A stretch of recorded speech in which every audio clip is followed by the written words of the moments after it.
O Evangelho como me foi revelado, capítulo 5, de Maria Valtorta, Nascimento de Maria, a sua virgindade no eterno pensamento do Pai. 26 de agosto de 1944.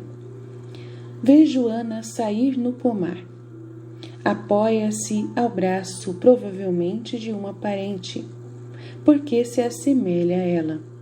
Está muito volumosa e parece afadigada, talvez pelo afã parecido com o que eu sinto agora. Embora o pomar esteja na sombra, o ar ali está quente, pesado.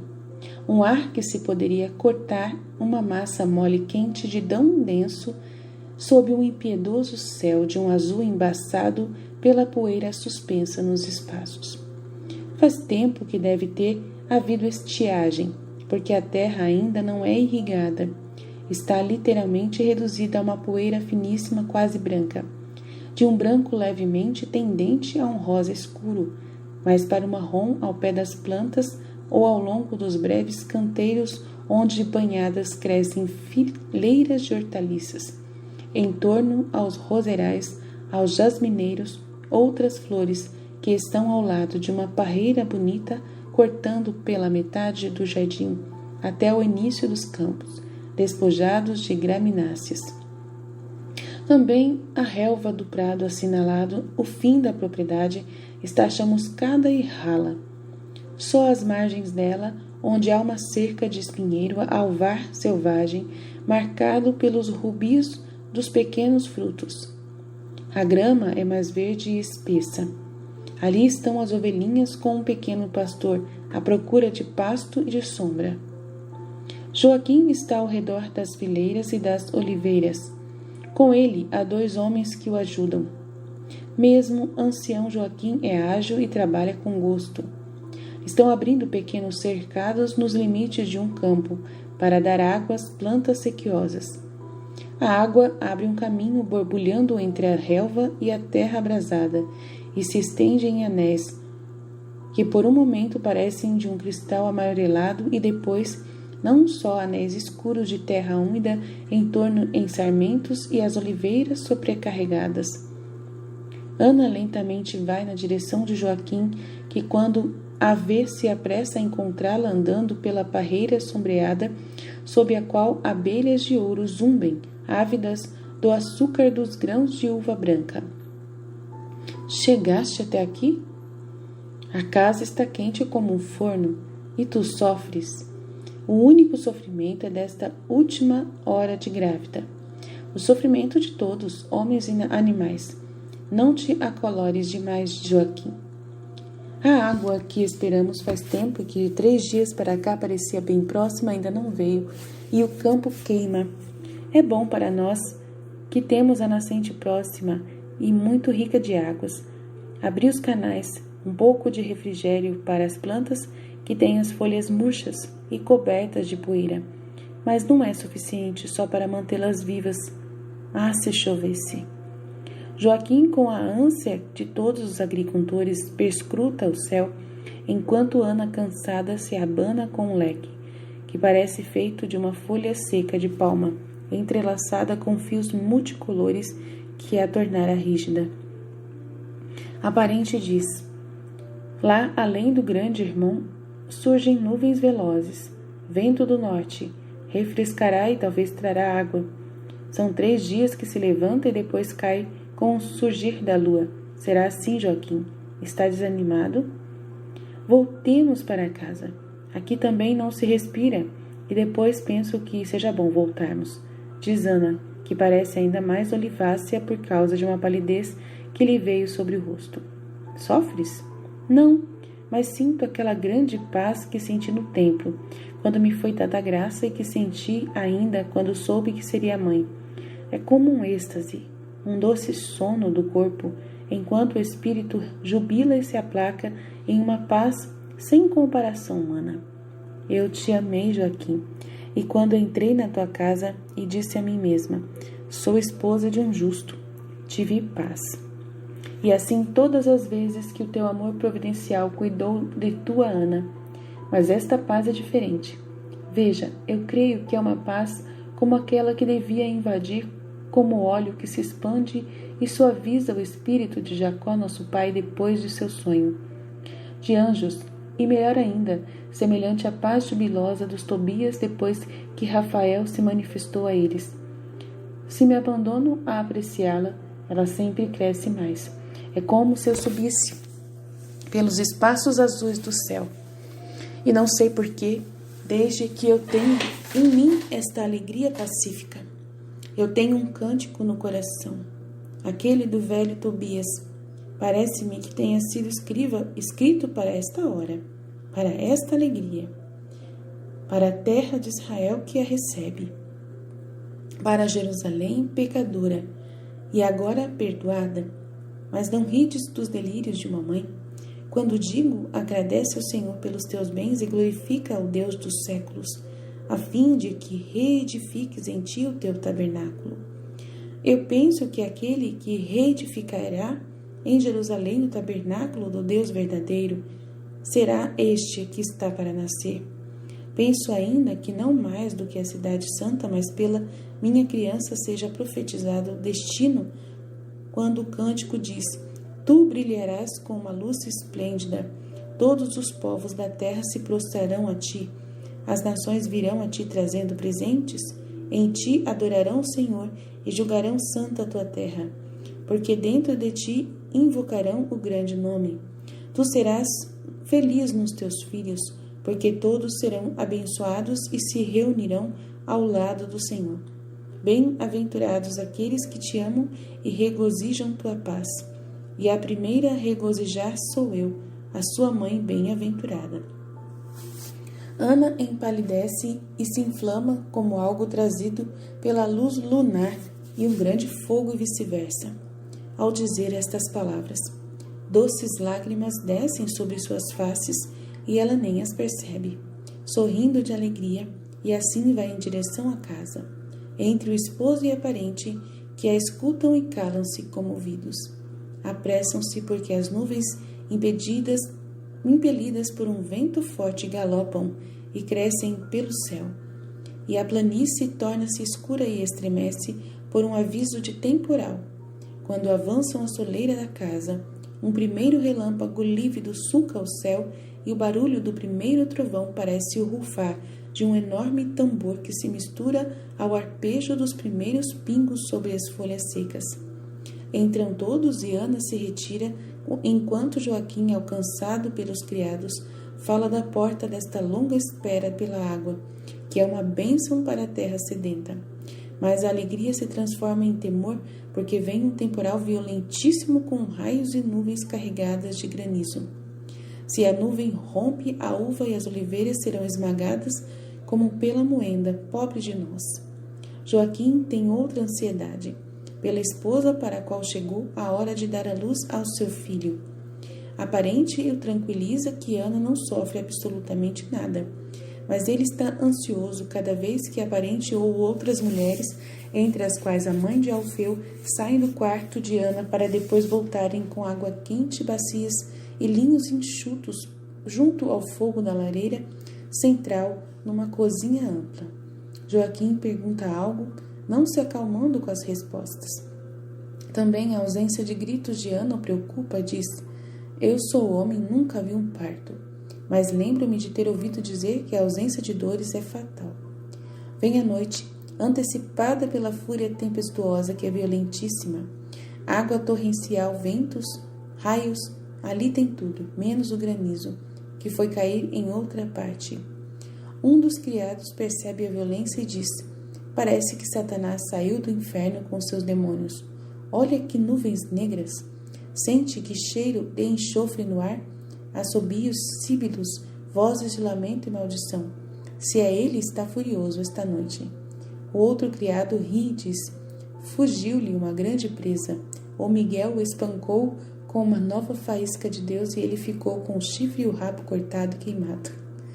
Passa correndo uma mulher e grita: Joaquim está para nascer. E foi tudo rápido e feliz. E desaparece com uma pequena ânfora entre as mãos.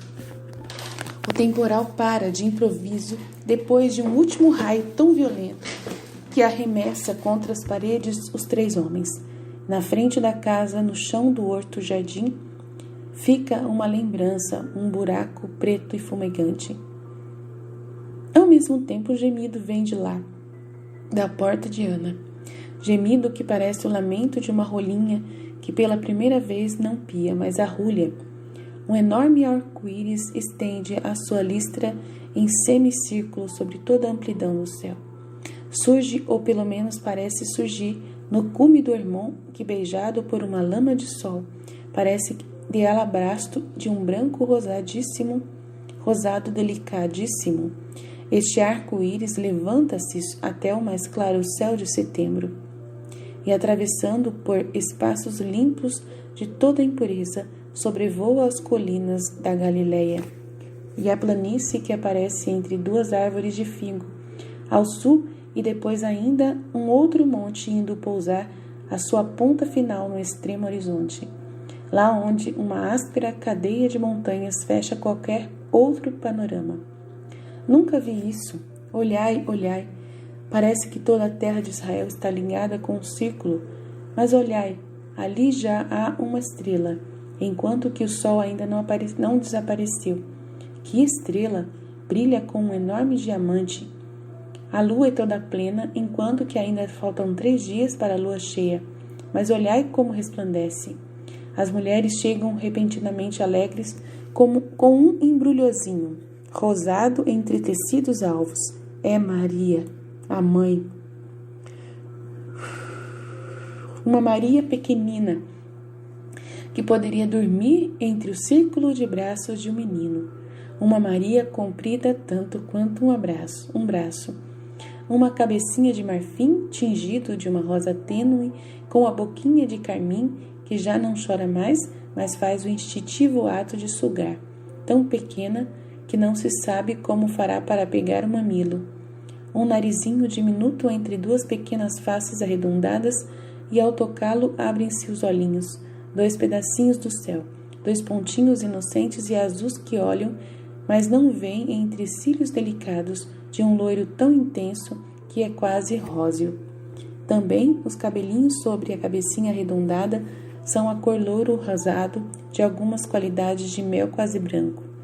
No lugar de orelhas, 2 conchinhas rosadas e transparentes perfeitas, e por mãozinhas, que são aquelas 2 coisinhas que agitam-se no ar e depois vão à boca, fechadas como agora, 2 botões de rosa musgo que separam o verde das pétalas e lhes estende a seda de um tênue rosa. Abertas como agora, 2 pequenas joias de marfim de alabastro ligeiramente rosado, com 5 romãs pálidas no lugar de unhazinhas. As unhazinhas. Como farão aquelas mãozinhas para enxugar tanto choro? E os pezinhos? Onde estão? Por enquanto, não só um espernear escondido entre os linhos, mas eis que a parente senta e a descobre. Oh, os pezinhos, compridos uns 4 centímetros. A tem por planta uma concha coralina, como o dorso uma concha de um branco neve com veinhas azuis.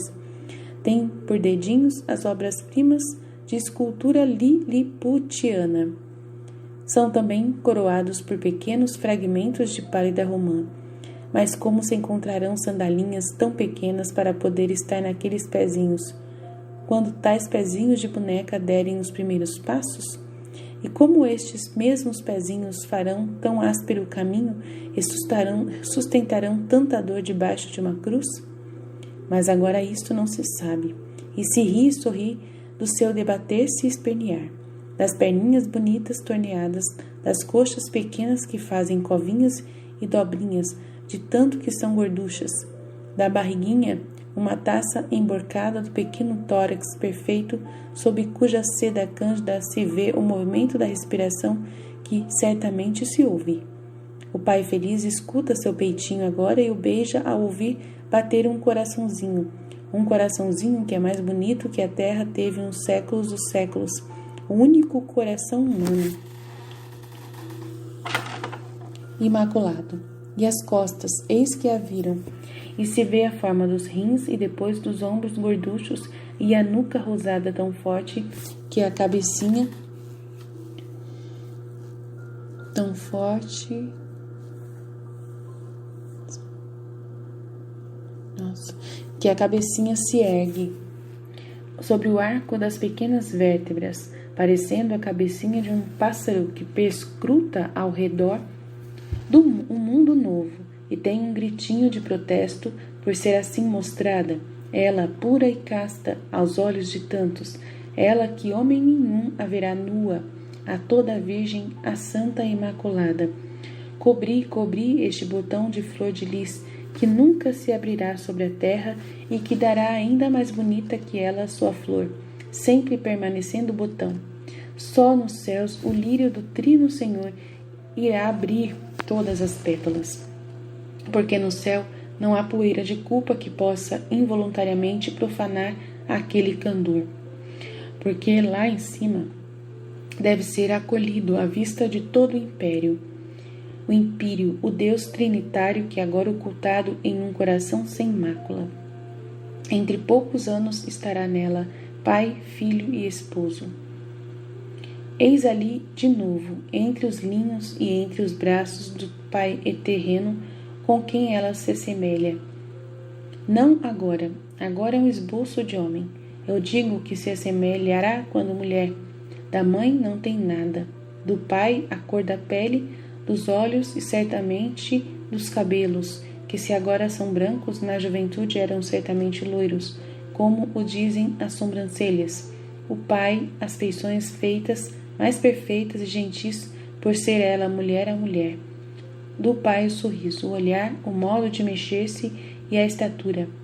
Pensando em Jesus como vejo, acho que Ana deu a sua estatura ao neto, e a cor marfim mais carregada na pele, enquanto que Maria não tem aquela imponência de Ana, um palmo mais alto e flexível, mas tem a gentileza do pai.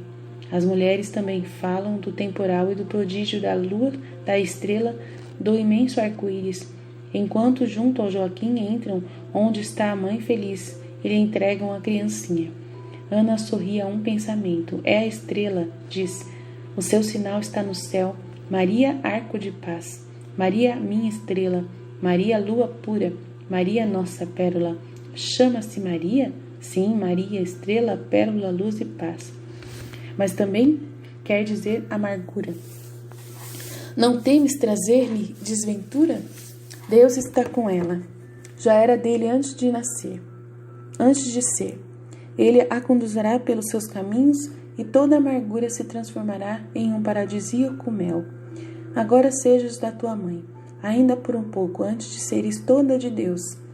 E a visão termina sobre o primeiro sono de Ana, mãe e de Maria criança. 27 de agosto de 1944. Jesus quem fala. Surge e apressa-te, pequena amiga. Tenho um desejo ardente de te levar comigo para o azul paradisíaco da contemplação da virgindade de Maria. Sairás como a alma jovem, como se tu fosses criada há pouco pelo Pai. Uma pequena Eva que ainda não conhece a carne, sairás com o espírito repleto de luz, porque tu mergulharás na contemplação da obra-prima de Deus. Sairás com todo o teu ser saturado de amor, porque compreenderás como Deus sabe amar, falar da concepção de Maria, a sem mácula. Quer dizer mergulhar-se no azul, na luz, no amor. Vem e lê as suas glórias no livro do Avo. Deus me possuiu no início de suas obras desde o princípio, antes da criação. Ábia eterno, fui predeterminada no princípio. Antes que fosse feita a terra, ainda não existiam os abismos e eu já era concebida. Nem as nascentes das águas transbordavam, nem os montes tinham se erguido em suas grandes dimensões, nem as colinas eram cadeias montanhosas ao sol, e eu já tinha sido gerada. Deus ainda não tinha feito a terra, os rios e as bases do mundo, e eu já existia. Quando preparava os céus, eu estava presente. quando com lei imutável fechou sob a orla celeste o abismo, quando tornou estável no alto a abóbada celeste e suspendeu as fontes das águas, quando fixava ao mar os seus confins e dava leis às águas de não passar os seus limites, quando assentava os fundamentos da terra, eu estava com ele a dispor todas as coisas. Sempre na alegria brincava diante dele continuamente. Brincava no universo. Aplicaram estas palavras à sabedoria, mas na realidade elas falam dela, a bela mãe, a santa mãe, a virgem mãe da sabedoria. Que sou eu que te falo. Eu quis que tu escrevesses o primeiro verso deste hino no início do livro que fala dela, para que fosse confessada e percebida a consolação e a alegria de Deus, a razão do constante, perfeito, íntimo regozijo deste Deus uno e trino, que vos guia e ama, que do homem teve tantas razões de tristeza, a razão pela qual Deus perpetuou a raça, mesmo quando a primeira prova merecia ser destruída, a razão do perdão que vocês tiveram. Ter Maria que o amasse, bem merecia criar o homem e deixá-lo viver e decretar perdoá-lo para ter a Virgem Bela, a Virgem Santa, a Virgem Imaculada, a Virgem Enamorada, a Filha Dileta, a Mãe Puríssima, a Esposa Amorosa. Muito mais ainda vos deu e vos daria Deus, para poder possuir a criatura das suas delícias, o sol do seu sol, a flor do seu jardim, e muito continua a dar-vos por ela, a pedido dela, pela alegria dela, porque a sua alegria se derrama na alegria de Deus, e aumenta de esplendor que enche de faíscas a luz, a grande luz do paraíso. Cada centelha é uma graça para o universo, para a raça do homem, para os próprios bem-aventurados que respondem-lhes com um grito radiante de aleluia a cada geração de milagre divino, criado pelo desejo do Deus Trino de ver o cintilante riso da alegria da Virgem.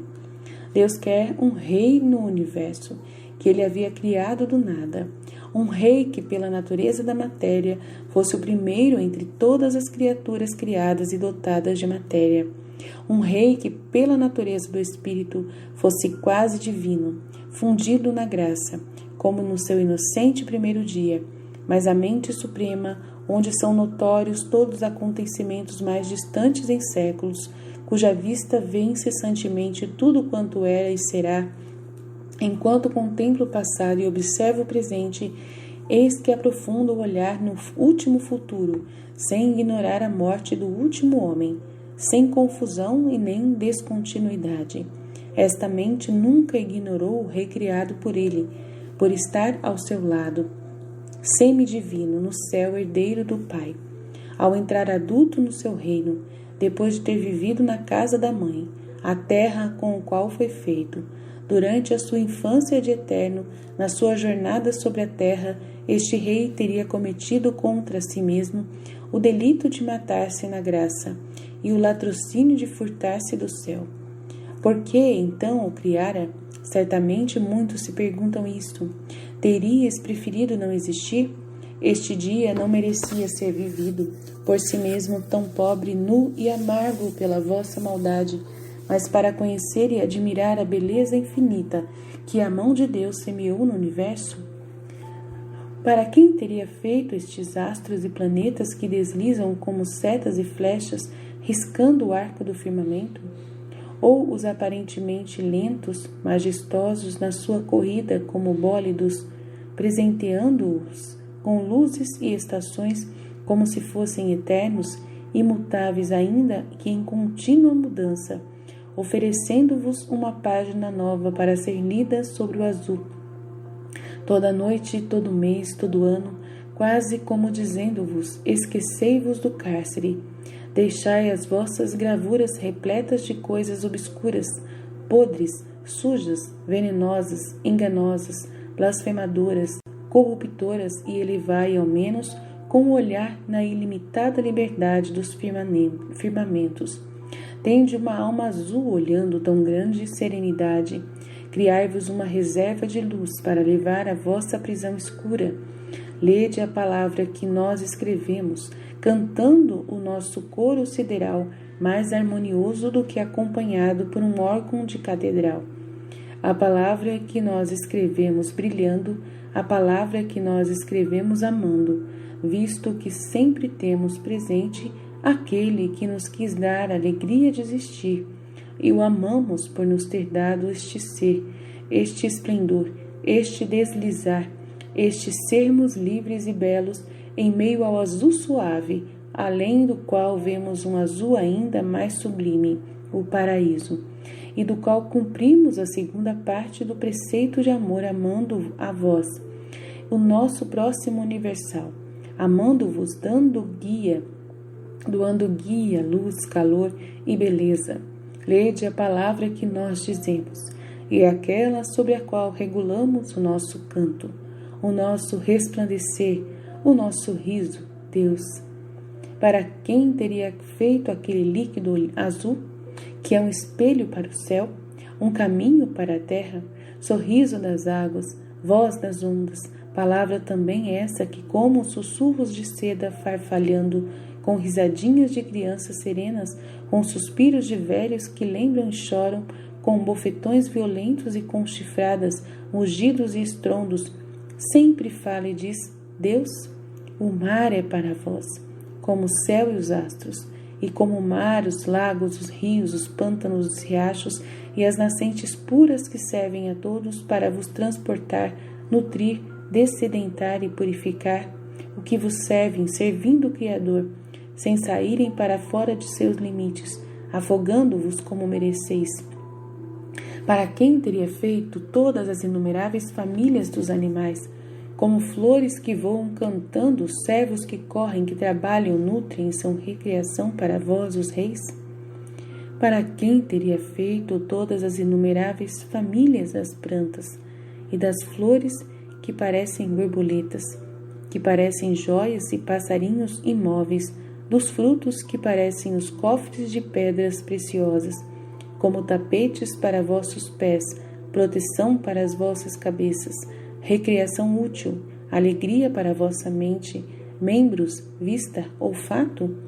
Para quem teria feito os minerais nas entranhas da terra, os sais dissolvidos nas fontes de águas geladas e ferventes, as fontes sulfurosas, as iodadas, as alcalinas, não teria sido feito para que alguém gozasse de tudo, alguém que não era Deus, mas filho de Deus, o homem? Para a alegria de Deus, para as necessidades de Deus, nada era preciso. Deus se basta a si mesmo. Não tem que se contemplar para alegrar-se, nutrir-se, viver e repousar. Tudo o que foi criado não aumentou um átomo a sua infinita alegria, sua beleza, seu poder, mas tudo ele fez pela sua criatura. Ele quis colocar como rei na sua obra o homem, para ver tão grandes obras de Deus e por reconhecimento para com o seu poder, vale a pena viver.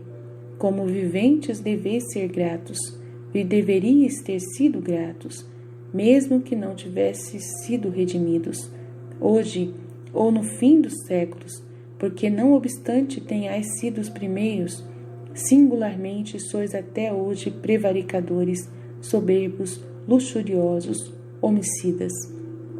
Mas Deus ainda vos concede sabor de gozar as belezas do universo e da bondade do universo, e vos trata como se fosseis bons filhos, bons, aos quais tudo é ensinado e concedido, a fim de tornar-lhes mais doce e sadia a vida.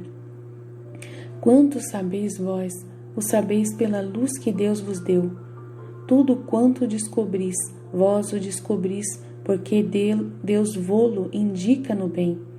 Porque os outros conhecimentos e descobertas que têm um sinal do mal, vêm do mal supremo, Satanás. A mente suprema que nada ignora, antes ainda que o homem existisse, sabia que o homem por si mesmo teria sido um ladrão e um homicida. E já que a bondade eterna não tem limites, antes que acontece a culpa, pensou no meio para anulá-la. E o meio seria eu, e um instrumento para fazer do meio um instrumento operante seria Maria. Assim é que a Virgem foi criada no pensamento sublime de Deus. Todas as coisas foram criadas para mim, filho dileto do Pai.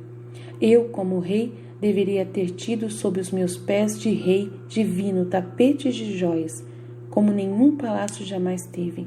Tantos vozes, servos e ministros tão numerosos ao redor de minha pessoa, que nenhum soberano jamais teve. Flores, pedras preciosas, todo sublime, grandioso, gentil, minucioso, tudo o que é possível buscar no pensamento de um Deus. Mas eu devia ser carne, além de ser espírito. Carne para salvar a carne, carne para sublimar a carne, levando-a para o céu, muitos séculos antes da hora, porque a carne habitada pelo Espírito é a obra-prima de Deus, e por ela o céu fora feito, para ser carne. Eu tinha necessidade de uma mãe para ser Deus, e eu tinha necessidade de que meu pai fosse Deus. Eis que então Deus criou para si uma esposa, e lhe disse: vem comigo a meu lado, vê tudo quanto eu ouço pelo nosso filho.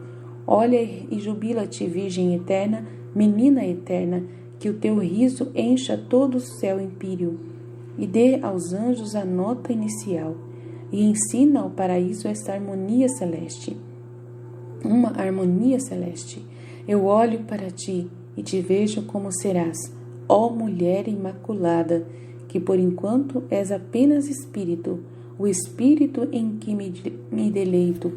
Olho para ti e dou o azul do teu olhar ao mar e ao firmamento, a cor dos teus cabelos ao trigo, a tua candura ao lírio, o tom róseo à rosa, semelhante à tua pele de seda.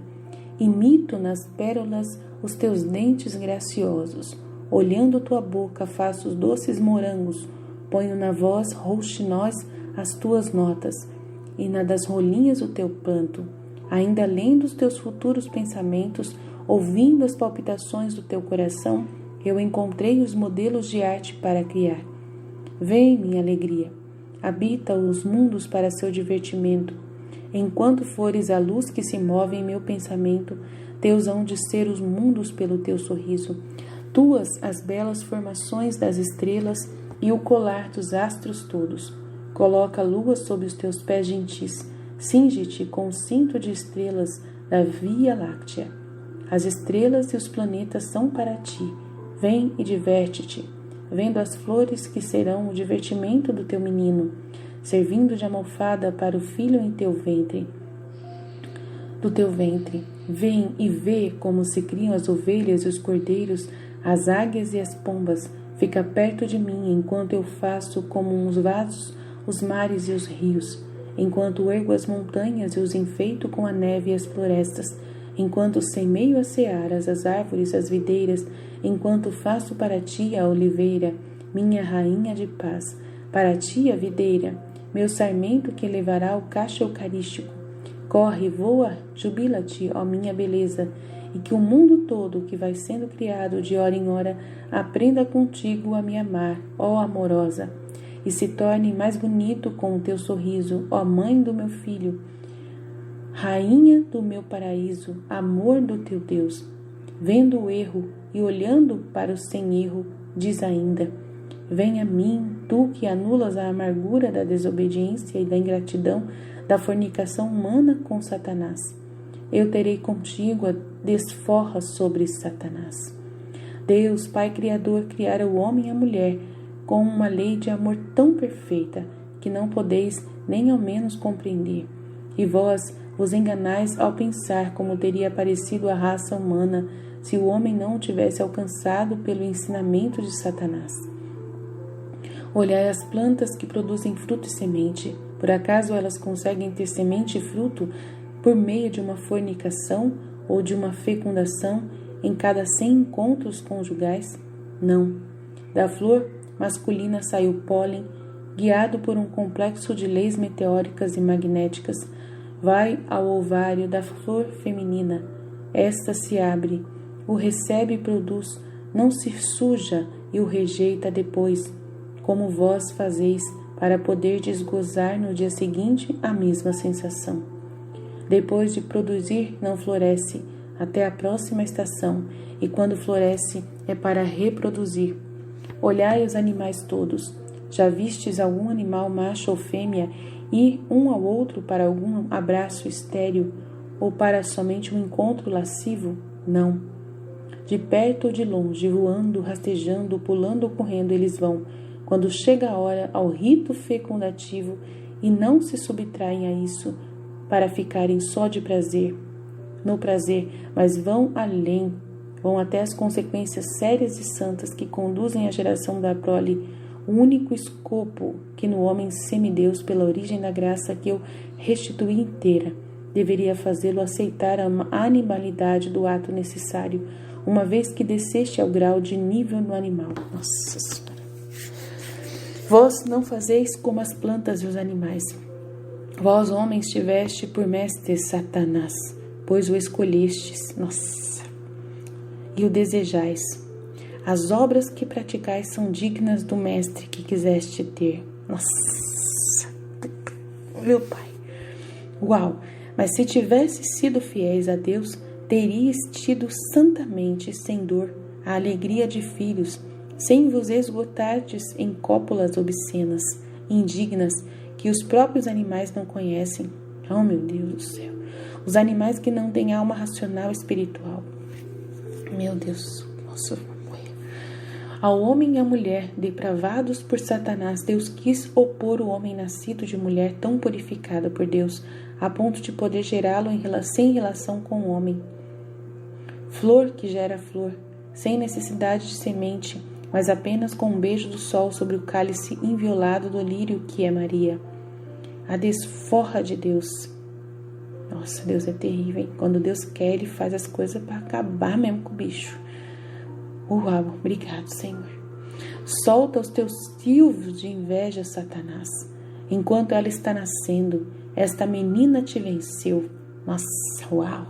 Antes que tu foste o rebelde, o tortuoso, o corruptor, já estavas vencido, e ela é tua vencedora. 1000 exércitos alinhados nada podem contra o teu poder, e contra as tuas couraças caem as armas das mãos dos homens, ó perene, e não há vento que possa dispersar o mau cheiro do teu hálito. No entanto, este calcanharzinho de criança tão rosado, que parece o interior de uma camélia também rosada, tão liso e tão macio que a seda é áspera comparado a ele, tão pequenino que poderia caber no cálice de uma tulipa e usá-la como sapatinho. Eis que ele te pisa sem medo e te confina em teu antro. Eis que só o seu vagido já te põe em fuga, a ti que não tens medo dos exércitos. O hálito dela purifica o mundo do teu fedor. Nossa. Estás derrotado, só o nome dela, só seu olhar, só sua pureza já são uma lança, um fulgor de raio, uma enorme pedra que te transpassam, que te abatem, que te aprisionam do teu covil do inferno, ó maldito, que tiraste a Deus a alegria de ser pai de todos os homens criados. Foi inútil, pois teres corrompido os que haviam sido criados inocentes, levando-os a conhecer e conceber sinuosidades da luxúria, privando Deus de ser o doador dos filhos em suas diletas criaturas, dando-lhes regras que, se respeitadas, teriam mantido sobre a terra um equilíbrio entre os sexos e as raças, capaz de evitar guerras entre os povos e desventuras entre famílias. Obedecendo, teriam conhecido o amor, só obedecendo, teriam conhecido e conservado o amor. Uma posse plena e tranquila desta emanação de Deus, que do sobrenatural desce ao inferior, para que também a carne se alegre santamente, esta que está ligada ao Espírito, criada por aquele que criou o Espírito. Agora, o vosso amor, ó homens, os vossos amores, o que são? Ou libidinagem vestida de amor, ou medo insanável de perder o amor do cônjuge, seja pela libidinagem própria ou alheia. Já não estáis mais seguros quanto à posse do coração do esposo ou da esposa. Desde quando a libidinagem entrou neste mundo, tremeis, chorais e tornai-vos loucos de ciúmes, até assassinos, às vezes para vingar alguma traição, desesperados ou então abúlicos e até dementes. Eis o que fizeste, Satanás, aos filhos de Deus. Estes que corrompeste teriam conhecido a alegria de ter filhos sem sentirem dor, a alegria de nascer sem o medo de morrer. Mas agora estás vencido em uma mulher e por uma mulher. De agora em diante, quem a amar tornará a ser de Deus, superando as tuas tentações, para poder imitar a sua pureza imaculada. De agora em diante, não mais podendo conceber sem dor, as mães a terão para seu conforto. De agora em diante, as esposas a terão por guia e os moribundos por mãe, sendo doce para eles morrer sobre aquele seio que é um escudo contra ti, ó maldito, e proteção diante do julgamento de Deus. Maria, minha cara interlocutora, viste o nascimento do Filho da Virgem e o nascimento da Virgem do céu. Viste, pois, que para o sem culpa é desconhecido o castigo de dar a vida e também o sofrimento de dar-se à morte. Mas se a inocentíssima Mãe de Deus foi reservada a perfeição dos dons celestes, a todos que tivessem permanecido inocentes e filhos de Deus, teria sido possível gerar sem dor e morrer sem afã, por justiça de terem sabido unir-se e conceber sem luxúria.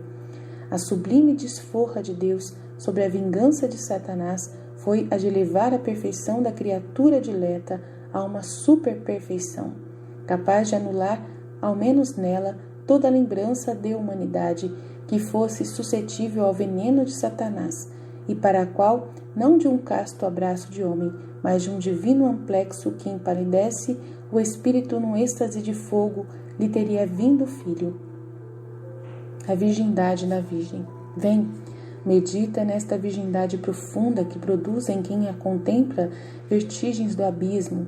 Oh, o que é a pobre virgindade forçada da mulher, que por nenhum homem foi desposada, é menos do que nada. O que é a virgindade daquela que quer ser virgem para ser de Deus, mas sabe sê-lo só no corpo e não no espírito, no qual deixa entrar muitos pensamentos estranhos, acaricia as aceitas carícias dos pensamentos humanos? Isto já começa a ser uma máscara de virgindade, mas muito pouco ainda. O que é a virgindade de uma enclausurada que vive só para Deus? É muito. Mas mesmo assim, ainda não é uma virgindade perfeita, se comparada com a virgindade da minha mãe. Sempre existiu um enlace, até mesmo no mais santo, um enlace da origem entre o espírito e a culpa. Só o batismo desfaz, mas é como uma mulher separada do marido pela morte. Não restitui mais em si a virgindade total, como a virgindade dos nossos primeiros, antes do pecado. Uma cicatriz permanece e dói ao ser lembrada, e está sempre pronta a reabrir-se em ferida, como certas doenças que periodicamente voltam com seu vírus ainda mais ativos. Na Virgem não fica esse sinal de um enlace dissolvido com a culpa. Sua alma apresenta-se bonita e intacta, como quando estava na mente do Pai, e reúne em si todas as graças. É a Virgem, a única, a perfeita, a completa. Foi assim pensada, gerada, querida, coroada. É eternamente a Virgem, o abismo da intocabilidade, da pureza, da graça que se perde no abismo do qual brotou em Deus intangibilidade, pureza e graça perfeitíssima. Aí está a desforra do Deus Trino e Uno contra suas criaturas profanadas. Ele ergue esta estrela de perfeição. Contra a curiosidade doentia, esta se esquiva, recompensada em poder amar somente a Deus. Contra a ciência do mal, esta sublime ignorante. Nela não existe somente a ignorância do que um amor aviltado. Não há também somente a ignorância do amor que Deus havia dado aos esposos, e ainda mais, nela há a ignorância das concupiscências, herança do pecado. Nela há somente a sabedoria gélida, mas incandescente do amor divino, fogo que protege de gelo a carne. para que se torne espelho transparente no altar onde um Deus desposa uma virgem e não se avilta, porque sua perfeição abraça aquela que, como convém a uma esposa, só em um ponto é inferior ao esposo, sendo-lhe sujeita por ser mulher, mas é sem mancha como ele.